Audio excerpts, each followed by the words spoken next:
လီယိုနှင့်မော်ဆေးရီ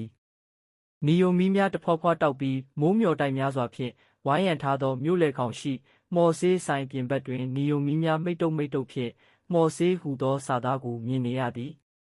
လီယိုသည်အရစ်ကျဆေးရောင်စုံတငွေများကိုရောင်းချသည့်မော်ဆေးဆိုင်၏ပိုင်ရှင်ဖြစ်သည်သူ၏ဖောက်သည်များမှာမြို့တော်၏အုပ်စိုးသူများဖြစ်ပြီးသူတို့၏စိတ်ဆင်းရဲခြင်းများကိုမေ့ပျောက်စေရန်တငွေများကိုရောင်းချပေးသည်တညတွင်မြို့တော်၏အာဏာအကြီးဆုံးမိသားစုမှသမီးဖြစ်သူအဲလစ်သည်သူမ၏မိသားစုမှထွက်ပြေးရန်ဆေးကိုလာရောက်ဝယ်ယူသည်လီယိုနှင့်အဲလစ်တို့ချစ်ကြိုက်ကြတော်လဲအဲလစ်၏မိသားစုကဤဆက်ဆံရေးကိုကန့်ကွက်ကလီယို၏ဆိုင်ကိုဖျက်ဆီးလိုက်ကြသည်လီယိုသည်အဲလစ်ကိုကယ်တင်ရန်ကြိုးစားတော်လေ